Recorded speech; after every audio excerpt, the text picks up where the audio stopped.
خودی کا سر نہاں لا الہ الا اللہ، خودی ہے تیغ فساں لا الہ الا اللہ۔ یہ دور اپنے براہیم کی تلاش میں ہے، صنم کدا ہے جہاں لا الہ الا اللہ۔ کیا ہے تو نے متاع غرور کا سودا، فریب زود و زیاں لا الہ الا اللہ۔ یہ مال و دولت دنیا، یہ رشتہ و پیوند، بتان وہم و گماں لا الہ الا اللہ۔ خرد ہوئی ہے زماں و مکاں کی زناری، نہ ہے زماں نہ مکان لا الہ الا اللہ۔ یہ نغمہ فصل گل و لالا کا نہیں پابند، بہار ہو کے خزاں لا الہ الا اللہ۔ اگرچہ بت ہیں جماعت کی آستینوں میں، مجھے ہے حکم اذاں لا الہ الا اللہ۔ لا الہ الا اللہ، اللہ کے سوا کوئی اور عبادت کے لائق نہیں، الا مگر، سوائے پلس اللہ۔ خود ہی کہتے ہیں اپنے وجود کا احساس۔ یہاں یہ مراد ہے کہ انسان قوتوں کا مجموعہ ہے، ان قوتوں اور صلاحیتوں کی ایک خاص تربیت کا نام شخصیت ہے۔ اس مخصوص تربیت کو برقرار رکھنے کے لیے انسان کو ایسی خصوصیات کی طرف مائل ہونا چاہیے جو شخصیت کے احساس کو مضبوط اور پکا کرتی ہے۔ تیغ کہتے ہیں تلوار کو، فساں کہتے ہیں ڈھال جس پر تلوار کا وار روکا جاتا ہے۔ براہیم حضرت ابراہیم علیہ السلام، جنہوں نے بت خانہ نمرود کے بت توڑ ڈالے اور اس طرح خدا کی مخالف قوتوں کو مٹا دیا۔ صنم کدہ، بت یعنی بتوں کا گھر، ایسی جگہ جہاں بہت سے بت رکھے گئے ہوں تاکہ لوگ ان کی عبادت کریں، بت خانہ۔ متاع غرور، دھوکے کا سامان، اسباب یا پونجی۔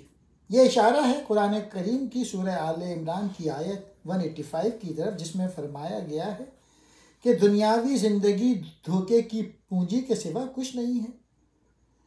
سود و زیان، نفع اور نقصان، فائدہ اور گھاٹا، مال و دولت، دنیا کا مال اور دولت، رشتہ، لفظی معنی دھاگا یا رسی، مراد کسی خاندان کے لوگوں کا آپس میں تعلق، اپنائیت۔ پیوند کہتے ہیں ملاپ کو، رشتہ داری۔ خرد کہتے ہیں عقل کو۔ زماں و مکان، زمانہ اور جگہ یا مقام، وقت اور ٹھکانہ۔ فلسفے کی روح سے ہر مادی چیز کے لیے زمانہ یا وقت اور جگہ یا مقام ضروری ہے، اور ان دونوں کے بغیر کسی مادے کا وجود نہیں ہے۔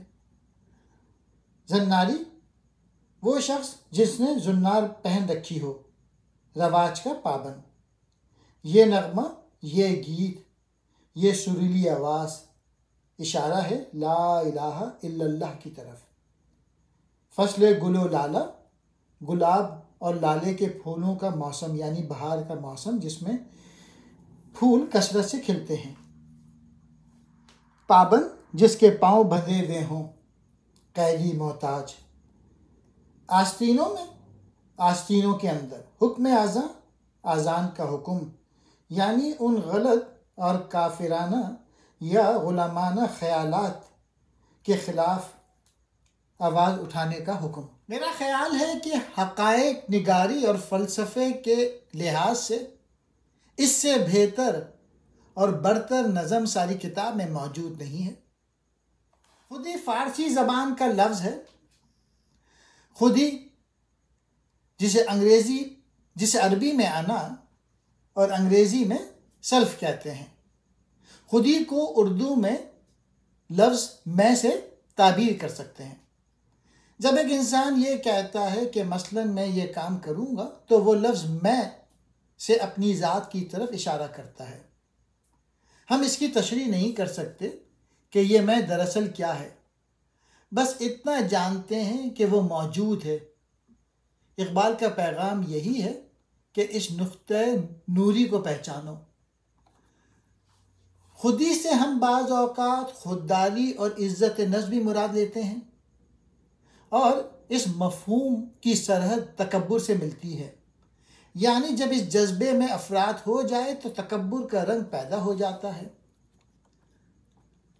صوفیہ کے لٹریچر میں خودی سے خود بینی یا تکبر مراد لی گئی ہے، وہ خودی کو اچھے معنوں میں استعمال نہیں کرتے۔ یہی وجہ ہے کہ ہم کو تصوف کی کتابوں میں ایسے جملے ملتے ہیں کہ جب تک خودی کو نہ مٹایا جائے خدا نہیں مل سکتا۔ گویا صوفی خودی کو تکبر کے معنی میں استعمال کرتے ہیں۔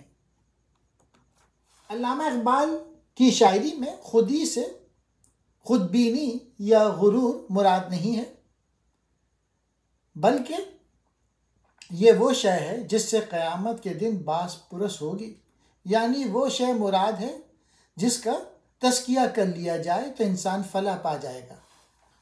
چنانچہ اللہ تعالیٰ فرماتے ہیں قد افلح من زکاہا، تحقیق کہ وہ مراد کو پہنچا جس نے اس نفس کو سنوار لیا، یعنی جس نے اپنی خودی کا تزکیہ کر لیا وہ کامیاب ہو گیا۔ اقبال کے الفاظ میں خودی ایک نقطۂ نوری ہے۔ یہ موج نفس کیا ہے؟ تلوار ہے۔ خودی کیا ہے؟ تلوار کی دھار ہے۔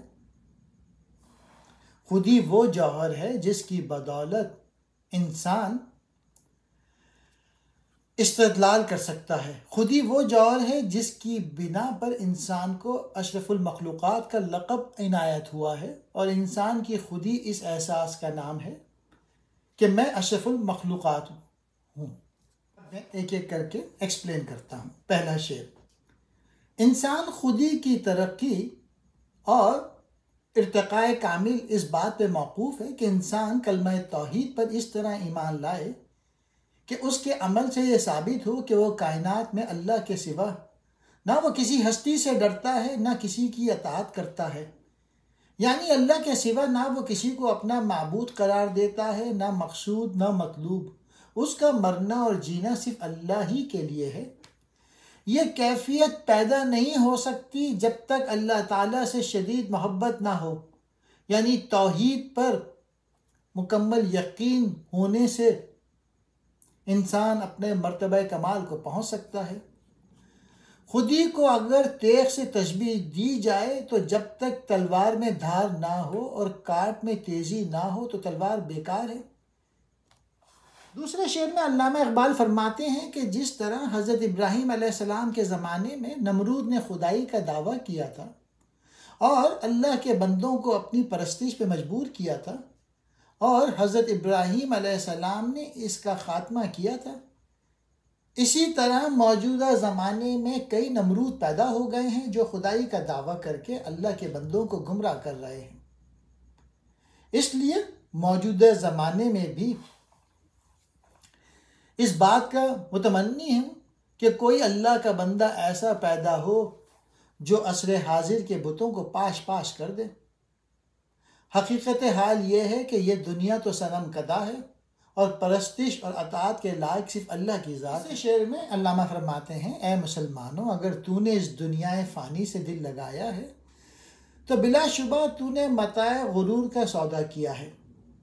اقبال نے یہاں دنیا کی زندگی کو قرآن کی تعلیم کے مطابق متاع غرور یعنی دھوکے کی پونجی قرار دیا ہے، جیسے کہ اللہ تعالیٰ فرماتے ہیں وَمَا الْحَيَاةُ الدُّنْيَا إِلَّا مَتَاعُ الْغُرُورِ، یعنی نہیں ہے دنیا کی زندگی مگر دھوکے کی پونجی۔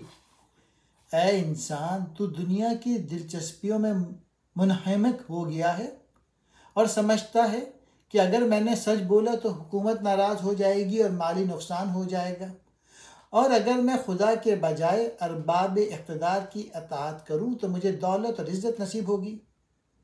یہ سب خیالات بالکل غلط ہیں۔ ارے ناداں، نہ اس دنیا کی کوئی اصلیت ہے اور نہ اس کا سود و زیاں کوئی حقیقت رکھتا ہے، کیونکہ اللہ تعالیٰ کے سوا نہ کوئی معبود ہے، نہ مقصود نہ مطلوب ہے۔ شعر: اے مخاطب، دنیا اور اس کے متعلقات اور اس کے گوناگون مناظر اور مظاہر، مثلاً مال و دولت، بیوی بچے، رشتہ دار، مادی سامان، آرائش، جس کے لیے تو اللہ اور اس کے رسول کے احکام سے روگردانی کرتا ہے، یہ سب بے حقیقت اور فانی چیزیں ہیں۔ یہ سب تیرے وہم و گما کے تراشے ہوئے بت ہیں۔ حقیقت یہ ہے کہ اللہ کے سوا مسلم کا نہ کوئی معبود ہو سکتا ہے، نہ مطلوب نہ مقصود۔ اللہ ہی ایک مستقل ہستی ہے، وہی اس لائق ہے کہ اس سے محبت کی جائے، اور صرف وہی اس لائق ہے کہ اسے مقصود زندگی بنایا جائے۔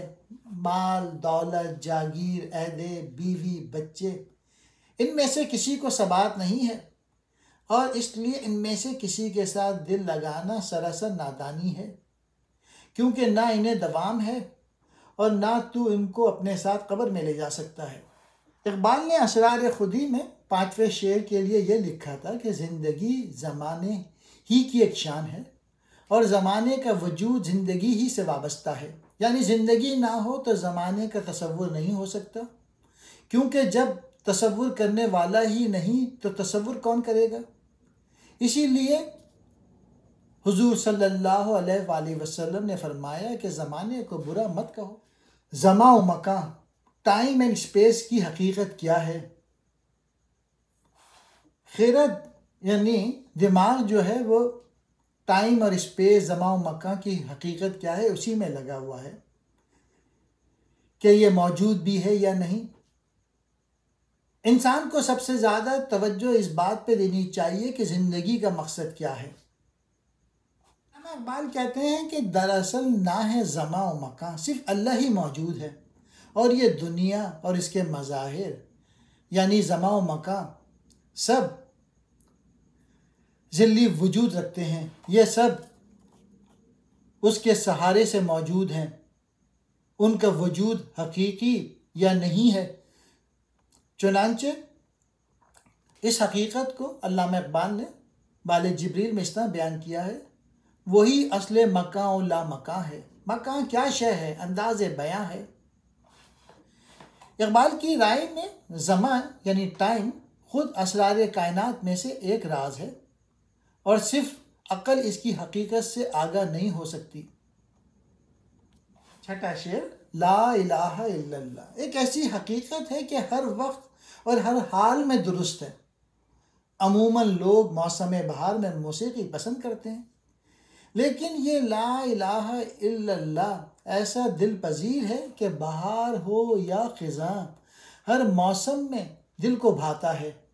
یعنی توحید الہی زندگی کی ہر حالت میں انسان کو روحانی سکون عطا کر سکتی ہے۔ آخری شعر میں کہتے ہیں، اگرچہ مسلمانوں کے دل و دماغ میں مختلف اقسام کے بت پوشیدہ ہیں اور وہ توحید کی حقیقت سے بیگانہ ہو چکے ہیں، لیکن میں تو بہرحال اسلام کا پیغام دنیا کو عموماً اور مسلمانوں کو خصوصاً سناؤں گا کہ اللہ کے سوا اور کوئی معبود یا حاکم نہیں۔